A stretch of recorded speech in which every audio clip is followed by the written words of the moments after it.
Mr. Firmino is a United States Marine. That famous picture that everyone reflects to about the guys pushing up the flag at Iwo Jima, Pat was present when that occurred. He's going to tell you about his military service. He's going to tell you a little bit about what it was like to be at Iwo Jima. There are not many Iwo Jima survivors left, Pat, so we're happy that you're here. This is his second year in the high school. He's probably been 5 or 6 times at the middle school. So I'll turn the floor over to Pat, and you can tell him whatever you want, Pat, where you started, a boot camp, whatever the way. We love to hear your presentation. All right. Yeah, you always do, Pat. Good morning. Good morning. My name is Pat Firmino. I was a private first class in the Marine Corps. Now, you remember 1941, what happened? Say again? We joined in the Second World War. Pearl Harbor. Yeah, Pearl Harbor, right? That was where we got involved with the attack on Pearl Harbor that wiped out about 2/3 of our Navy that was based there in Hawaii. It was a sneak attack, and it was a very strong blow from the Japanese country. Now, after that attack, the Japanese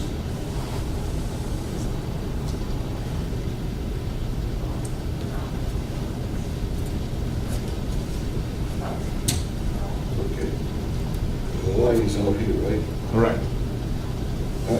Pearl Harbor was out here, and then the Japanese, when they struck that, they went back to Japan. Actually, they didn't continue, because if they continued, they could have really invaded the United States and our defenses. So after we were officially in the war, we started coming back. All the islands down here, there was Guadalcanal, the Marianas, the Marshall Islands, and Guam, Saipan, Tinian, Peleliu, all those islands, they're all taken by the Japanese. And the Marines in the United States, they had to take these islands back one by one. And what they learned from Guadalcanal, they passed on to Guam. What they learned in Guam, they would pass on to Saipan to the end. We had no idea how to fight the Japanese, so we had to learn. And it was costly, very expensive in lives, equipment. So then, after we got to the Guam, Saipan, Tinian, and the Weetat, all those islands were secured and in American hands. They used it as a staging area for the push up to Tokyo. But on the way to Tokyo was a very serious problem. Iwo Jima was a speck of volcanic ash. It was an island. That's how big it was. Iwo Jima, well, the town of Johnston is 7 times larger than Iwo Jima. To give you an idea, the island was 5 miles long and 2.5 miles wide. It was shaped like a pork chop. On this island, there was a dormant volcano called Mount Suribachi. It was infested with gun emplacements, machine gun nests, tunnels, and the Japanese were all embedded in there. Thanks to the Navy and the Air Corps, They bombed that and knocked out many of the gun emplacements that made it pretty good. I mean, it made it more accessible for the troops coming up the mountain. Now, the gun emplacements that were here, and all the gun emplacements we had here, they had this, the beaches all pinpointed. They could spot any part of the landing that they wanted. Now, General Karabayashi, the general in charge of the operation for the defense of the island, they were building beach defenses. When he got there, he stopped it. He took the beach defenses away. His theory was, and strategy, was let the Marines land. And they flooded this whole area. By 12 o'clock, there was 30,000 Marines on the island, plus equipment, tanks, trucks, and any kind of recons, any kind of equipment that would come out of the island and supplies that the Marines needed. After the island, this area here was cluttered. They opened up. They hadn't fired a shot before that. When it was cluttered and the general was satisfied, he opened fire. From that point on, it was a Turkish. We were very vulnerable. There was no place to take cover. The only places you could get were in the bomb craters that the American Air Force, when they bombed, or when the Navy guns would shell and bombard, they would make craters. And that was the only protection we had. And going up the beach to the summit, to the high point, was always very loose volcanic ash. It made the traveling very, very difficult and made us more vulnerable to open fire. What was the weather like, Pat? When we landed, there was a small rain, warm, and it was a sulfur island. This island here, they used to mine sulfur, so we had tunnels. And when the Japanese took over, they modified the tunnels, they added more tunnels, they put in gun emplacements, machine gun nests, anti-aircraft pom-poms, and where's that picture? Which one, Dad? The gun emplacements. Gun emplacements.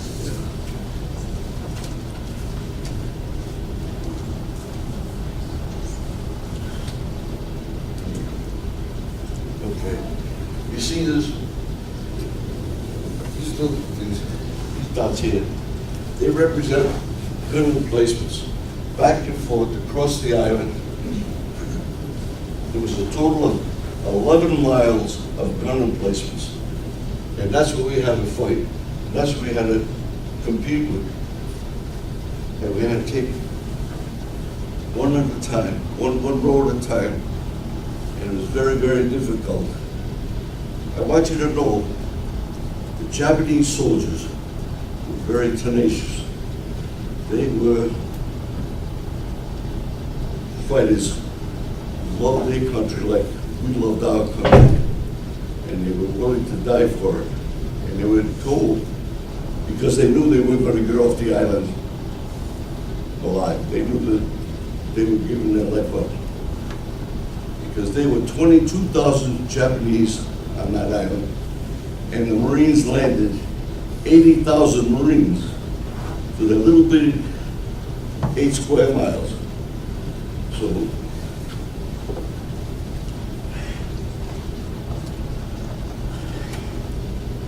that was my translation. Pat, tell them about the Japanese soldier that you came upon. All right. About D+15, we had in this area here, because the 5th Division, I was in the 5th Division. We went up this side of the island, and in this area here was wide, deep depression that they called Cushman's Pocket. It was heavily, heavily fortified. And when it would come time to take it, the Navy bombarded it, gave it a tremendous bombardment from the Navy for 2 hours. Then when that lifted, the Air Force came in and they started bombing for another long period of time, and they really gave it a tremendous pounding, so that when the dust settled, that's when we moved in to clean up any of the wounded or dead or not dying. We had to clean the area out so the other troops could move up. And as we're walking down the rubble, they came upon this Japanese soldier. He was buried from here down. He was buried right in the rubble.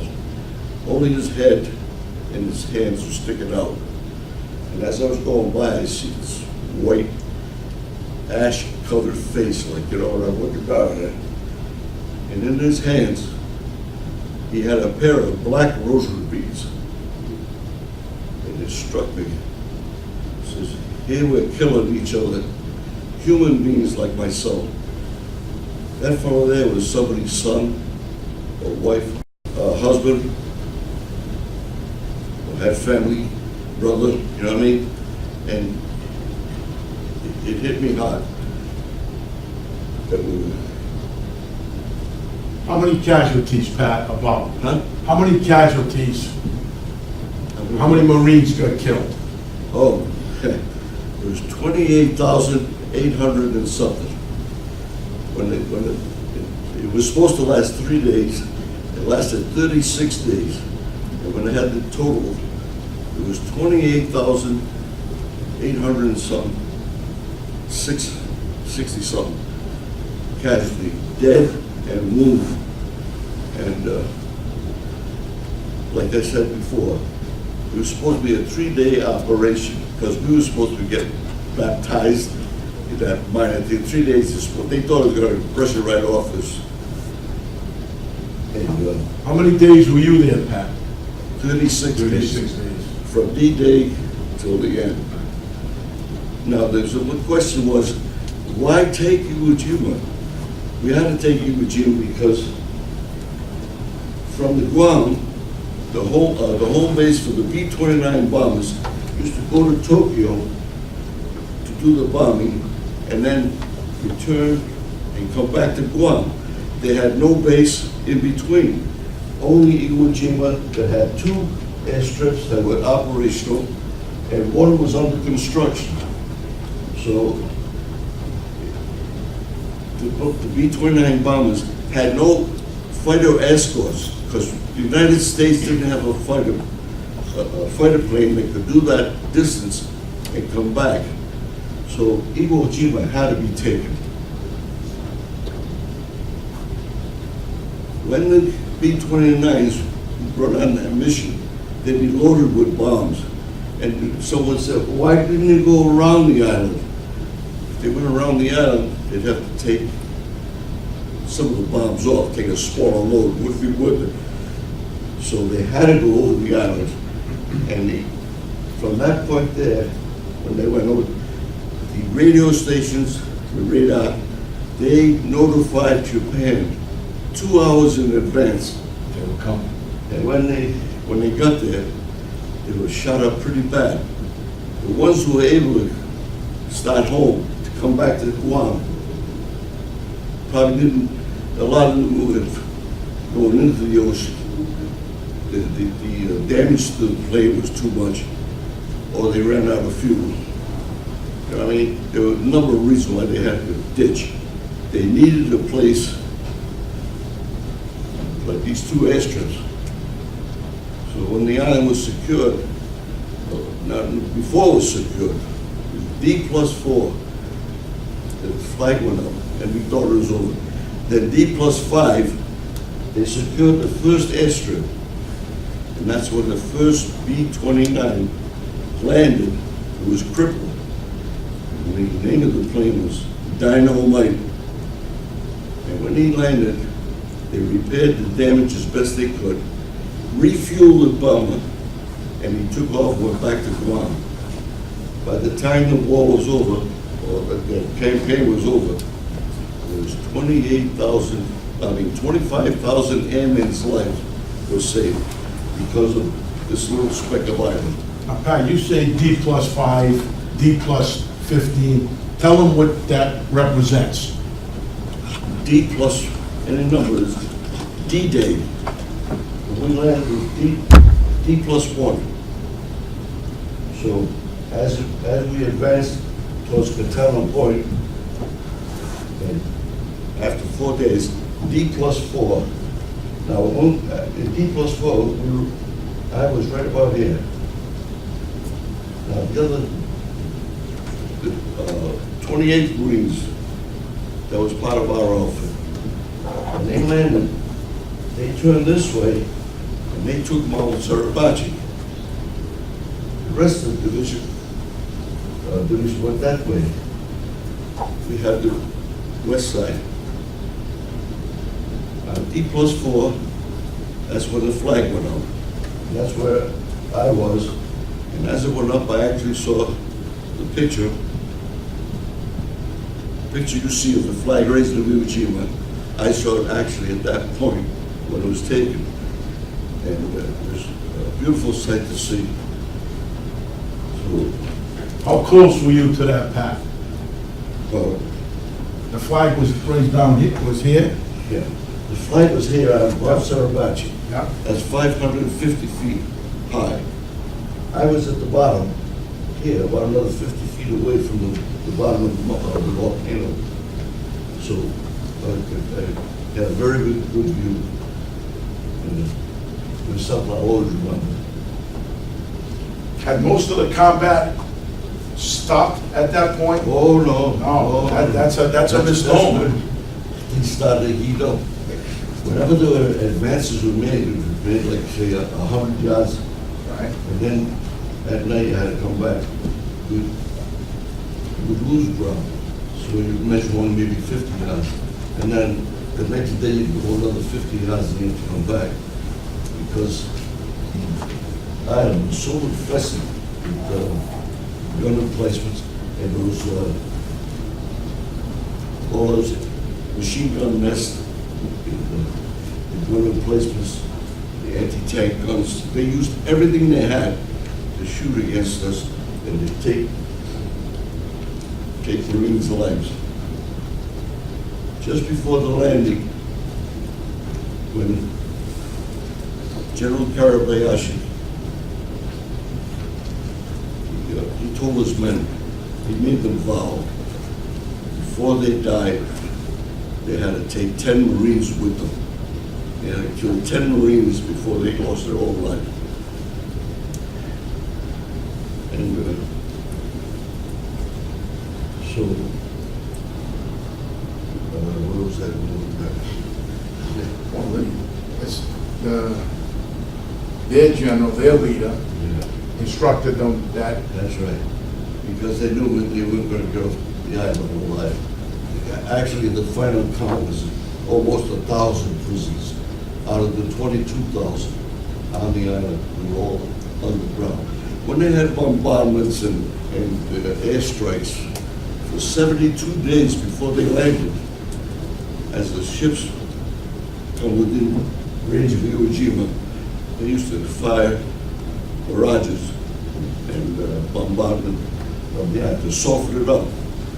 And after 72 days of naval gunfire, combined with air power, dropping bombs and strafing with machine guns and the fighter planes when they used to come in and strafe, it turned out to be 90% noise and 10% effectiveness, because all the troops, all the Japanese, were all on the ground. So, to give you an idea how difficult it was, you know what a 50-gallon drum is? Well, I was big enough for one of these small Japanese. They weren't very big, but they would bury a 50-gallon drum in the lid. They could lift the lid up from inside, shoot, close the lid, and go down back into the drum. On the other side of the drum was a tunnel. And from that tunnel, they used to go underneath and come out into another drum behind the Marines who were shooting at them. You're trying to clean them out one at a time. So that's the danger we had to, you know, we didn't know that at first, but we learned. You had to protect your back because of the trick that they would use with the method of fighting that they used to do. It was very costly and it was dangerous. The Japanese soldiers were so dedicated to their country. They were really tough soldiers. Like I said, they loved their country like we loved ours. I remember one day, it was up in this area here, right in here. There was what looked like a hill, about the size of a large concert hut. You know what a concert hut is? It's a round metal building. Well, this hill, it looked like, it was shaped like a concert hut, but it was all covered over, camouflaged and everything else. And we discovered that the Marines had trapped a large number, I don't know how many, a large number of Japanese in this bunker. So when they were trapped, they couldn't move in or out. At night, they took it, they blew the hill up. The whole hill rose up, came down with a pile of rubble. In my foxhole, we were surrounded now. We had them all surrounded. In the foxhole I was in, it was me and my assistant bazooka man. We shared the foxhole. When that hill was blown up, what flew through the air hit my assistant bazooka man and knocked him right out of the foxhole. His rifle came down and hit me in the head. And that's some of the blood that I shed there. But it was nothing compared to some guys. And in the morning, when he went to the sick bay, we went and I looked over there. You know, I saw a body, no head. The body from here down to his knees, laying outside the foxhole that had blown out from the mound, the concert hut, you know, blown up. It went through the air, it hit him and knocked him clean out of the foxhole. I never seen him since then, because from there he went right into the sick bay to get his wounds taken care of, natural, right? So the reason I mention that is to show the determination they were not to be caught or become prisoners of war. They give up their life.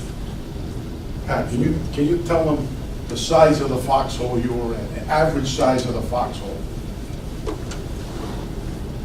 It depended on the size of the bomb crater. Because when you used to dig at the foxhole, you take out a shovel full of sand. It was so fine and like sugar, it would come right back in again. So you had to take advantage of the foxhole that was made by bombs and bomb craters or shells from the Navy guns. And the ideal one I was in, I would say, was about the size of 4 people, you know, and the width was actually square, almost square. I remember that foxhole especially because we were called, see, because we lost our lieutenant the second day of combat. he got hit by a mortar shell, Yep. decapitated him. So we were split up to different outfits and needed help. So we would take it and had guard duty around this command post. They said that there was going to be a counterattack. So we had to dig in. And in that foxhole, I dug in as much as I could, you know, and I took advantage of the crater. And you're taught that when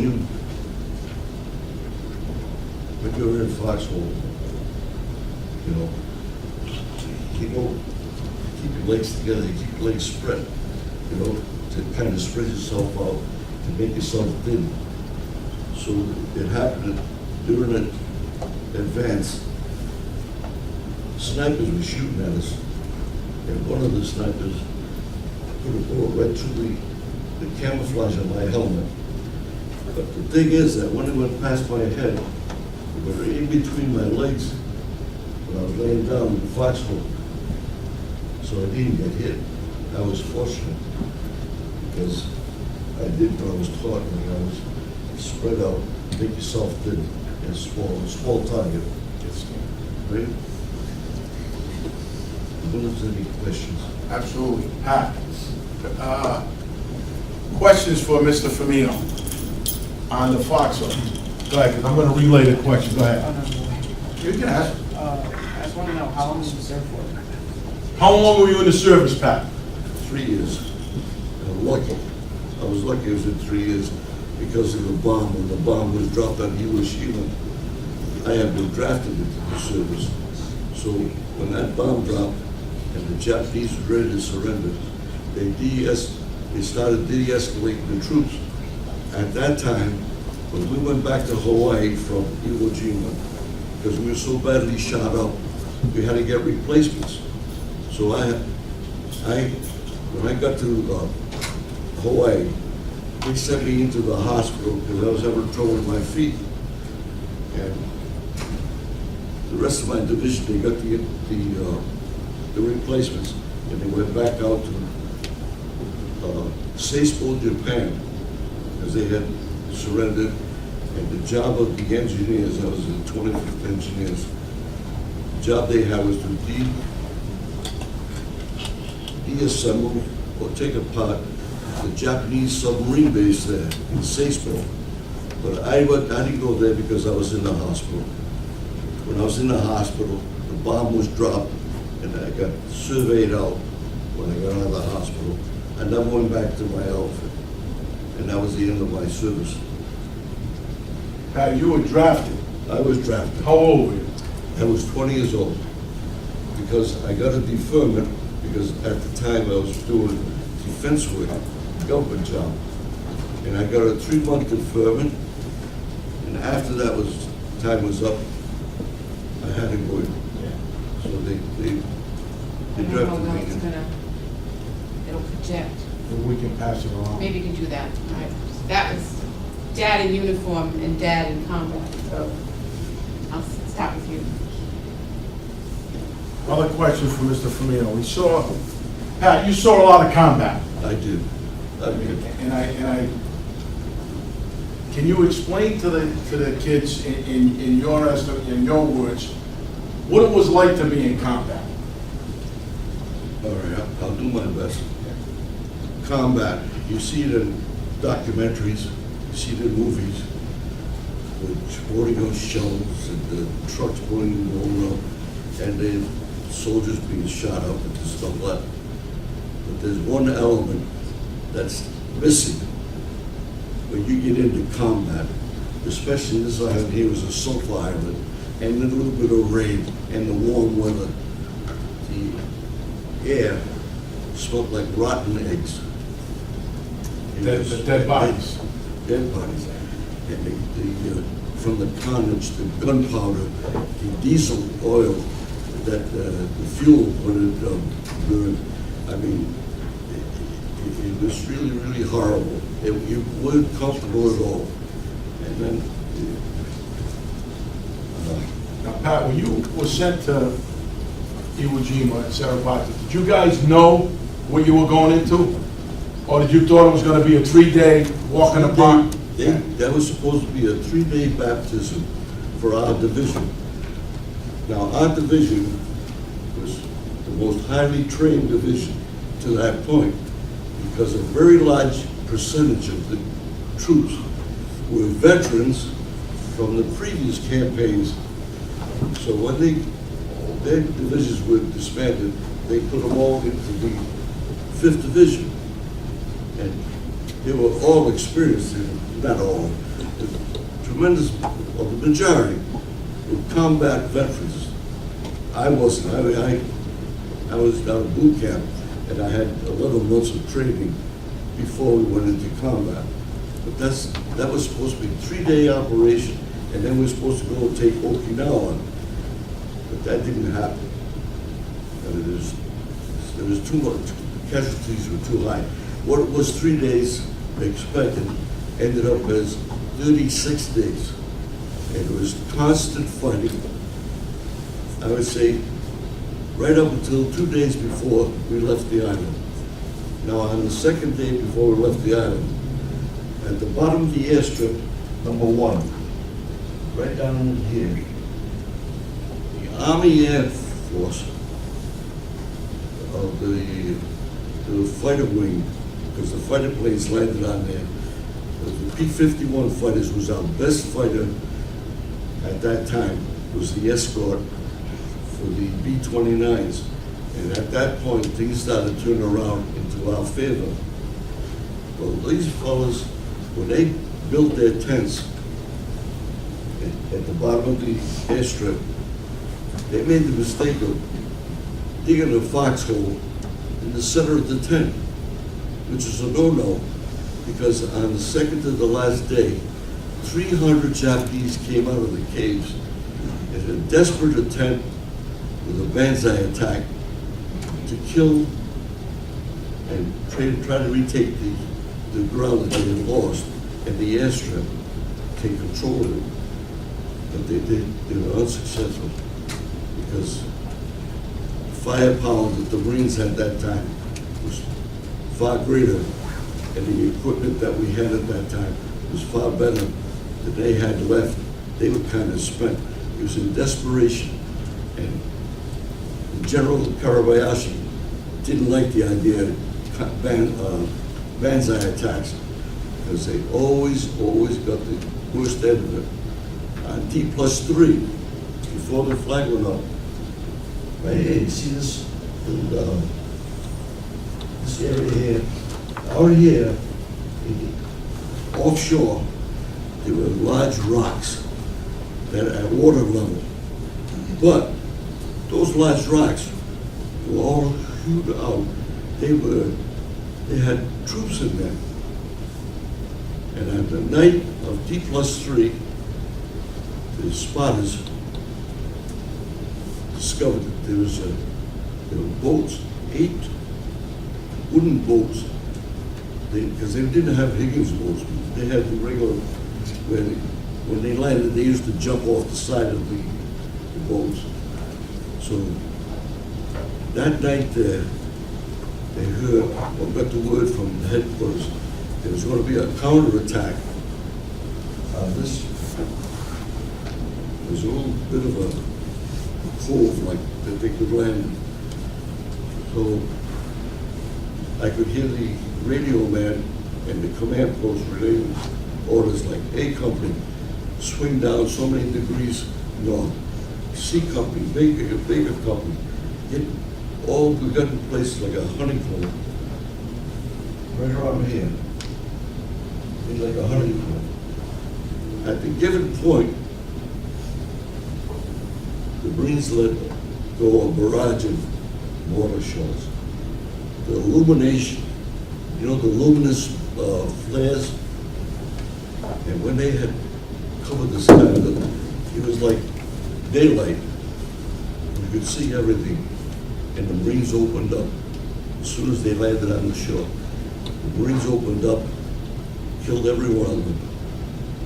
And when the operation was over, in my place where I was, there was a Japanese truck went by, loaded with dead Japanese so much so that the blood was running off the back of the truck.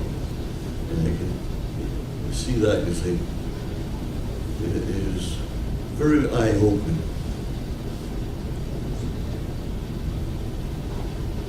Another question for Mr. Firmino. Pat, when kids do a presentation, they usually have note cards or Yes. paper.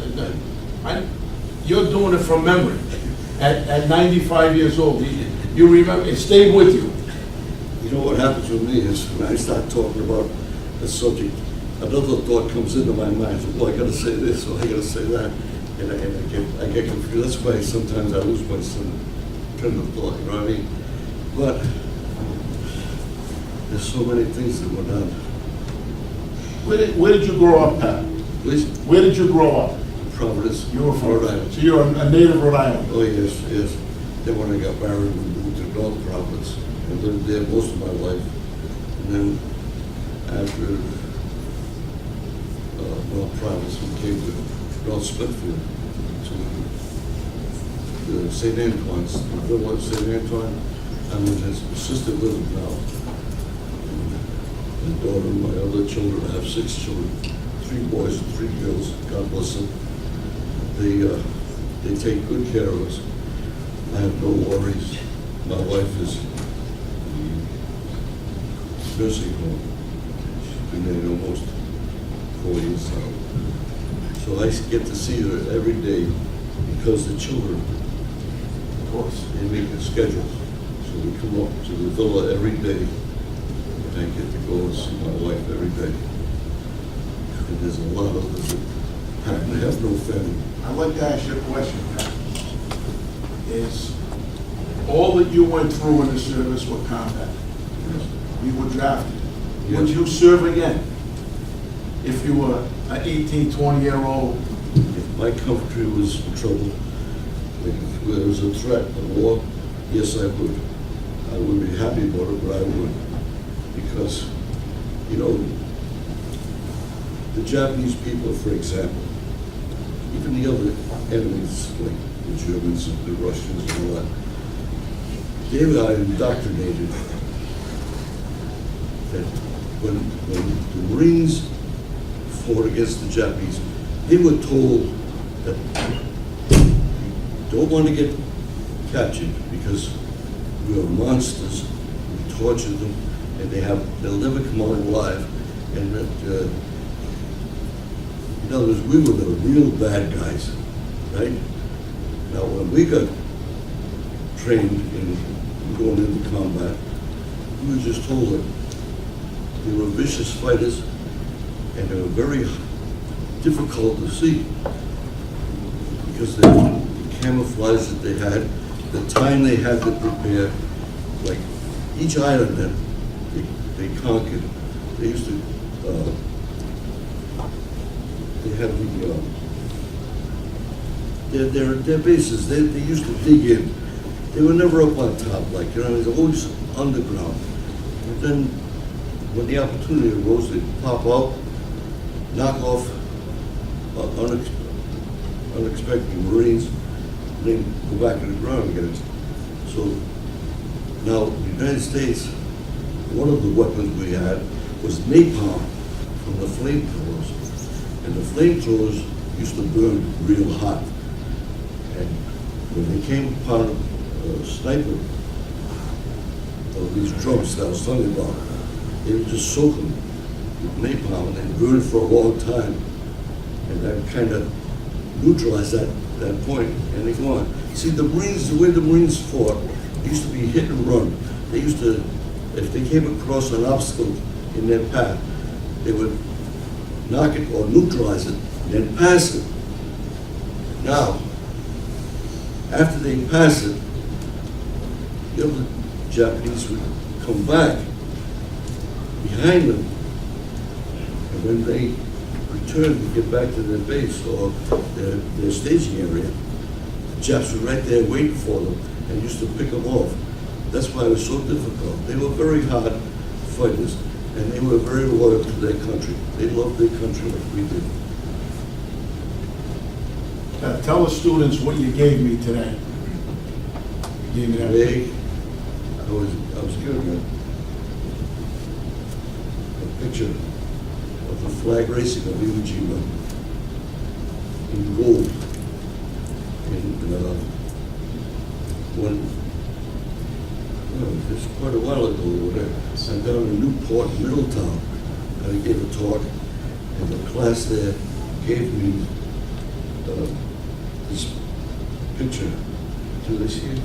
I have it in my class. Oh, okay, it's there already. It's a gold picture embossed of the flag raising of Iwo Jima. It was something I really cherished. I liked it very much. But I don't know how to say this, but I wanted to show my appreciation to Mr. Kalenda and the people that you listened to me, and I hope it was informative in some ways, and I gave it to Mr. Kalenda. I think it went in the display case already. I had a girl put it in the display case. And none of those, the guys that pushed the flag up, I don't believe any of them, I think the last one died. That's All right. right, I don't think any of them, And he was the Navy corpsman. the last The one. last one to be alive. His name was Stewart. Yeah. And you remember it, Pat. Oh, I do remember. Oh, God, yes. You know, I can't tell you a story. The man that took that picture, the flag raising of Iwo Jima, his name was Rosenthal, Joe Rosenthal.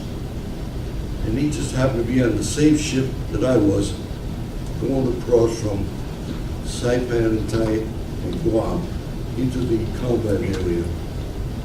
So we got on board ship. Through my learning of how to live in the military life, I got to the compartment that we were assigned. I got in there early. And at the bottom of the gangplank, the bunks, they had 4 bunks, one on top of the other, the compartments. And I got the bunk right inside the doorway on the bottom, because that's where the fresh air comes into the compartment and you get good circulation. I got all set up nice, and I was really ready for a good trip to enjoy it and be comfortable. So when the compartment was almost full, this fellow come down the stairway, you know, he got cameras hanging on his neck. He got his pack, his bag, you know. And he looked at me. I was sitting on my bunk. And he looked at me. He says, "Hey, you sure in my bunk?" I go, "Oh no," I said, they tell us that when we get here, you pick a bunk, get situated. That's my bunk. So hey, I couldn't argue with him. He had 3 stripes up and 3 stripes underneath. He was a first sergeant. That's the uniform he had. That's that they gave him. Because he was a civilian combat photographer. So he says to me, he says, "That's my bunk," he says. I said, "Man, I was here first. I mean, you know." He said, "That's my bunk," he says. "Get out of there," you know. So, hey, I'm only a PFC with 1 stripe. So I wasn't going to argue with the sergeant, first sergeant at that. So I got up and I had to give up my bunk, and I had to take one in the compartment. For the back of it, there's very little ventilation. I never forgot it. After the flag went up, and all the hype about the flag raising and the bonds raising campaign that they had, that photograph brought in more money in bond sales during the war than any other photograph that they had taken. So, and anytime I used to see a picture of him, Joe Rosenthal took this picture. I said, "Yeah, he took my bunk too." How many people can say, Pat, that are still alive, Yes. that the guy that took the most famous, iconic pic, he took your bunk, Yes. Yes. and you knew him, and you met him? you gotta love him. I mean, you gotta look at the guy, say, he can't fight the stripes. I mean, Pat, after your, how were you discharged? You came back to the States? when I came back to the States, they brought me into California. Like on the West Coast? Yeah. You know, I can't think of the name of the base on that. No, it's, Huh? I can't think On of the West Coast, what's the name of that base? Pendleton's on the Santa, what? I can't think of it, Jack. Oh my God. I do it like my own name. And from California? Yeah, it was the Marine base on West Coast in Santa Ana. It was on the Santa Monica, It's not Santa Pendleton Monica on the West Ranch. Coast? 29 Palms? Well, anyway, that's what they brought me. From there, they put me on a plane and flew me across the country. The C-30 combat cargo plane, where they had a row of chairs along each side of the fuselage, and that's where you sat. And they brought me across to Boston, Logan. From Logan, they put us on buses and brought us up to the Portsmouth Naval Yard, Navy base there. That's where they kept all the German U-boats that were captured, and the German sailors. And it was from there that I was discharged. Because while I was there, the bomb was dropped. That day was kind of the end of the war, when the bomb dropped. Just tell me, the last question. When the flag raised, what day was it? What day was it? Yeah, it was D-Day plus The +4. 4. Yeah.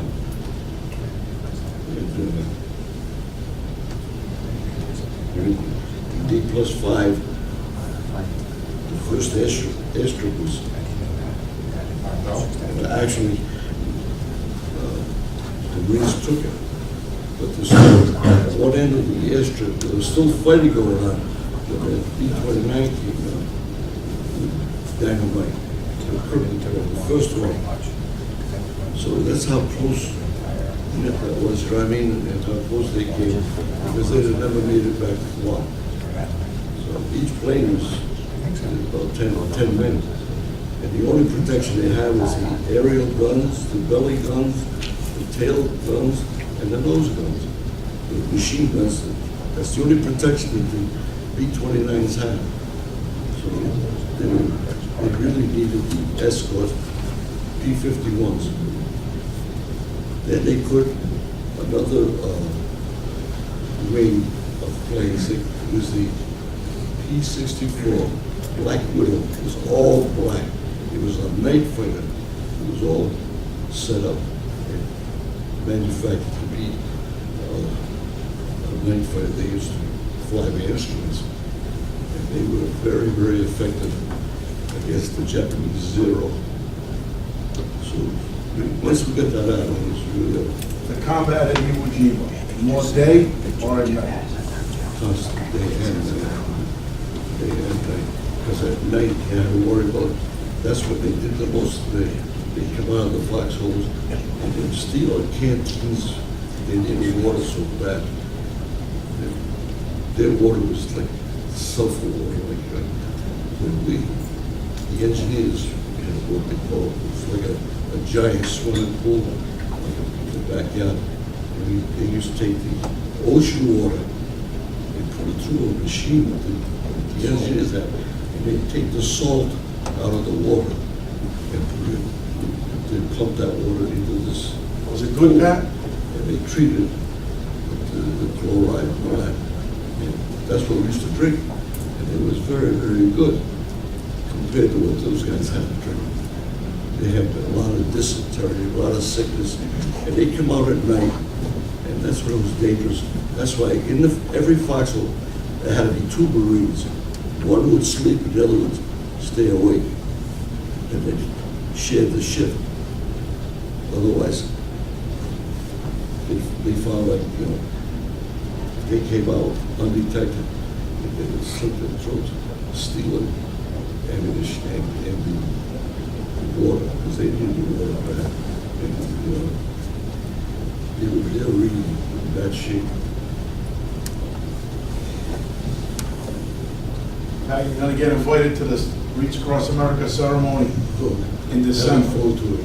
Yeah. I look forward, that's nice. Tell the students why is that important to a veteran like yourself? I'll tell you, it's a sign of respect. The effort people put into, get these wreaths, and they take them, they make a number of stops for what? Maine, Me? Arlington. all the way down to here, and other places, all the way to Arlington Cemetery. And Arlington Cemetery, they have these, enough wreaths, I guess. They put a wreath on every cross on the island. I mean, at Arlington. Incidentally, the name just come to me. The camp, it was Camp Pendleton in California. I don't know how I You feel better now you got Camp Pendleton. Huh? You feel better now you got Camp Pendleton. Yeah. But anyway, is there anything else I want to know? Any other questions, Mr. Firmino, before we let him sit down and have a drink of water? 95 years old, Iwo Jima survivor. Pat, thank you. It was a pleasure.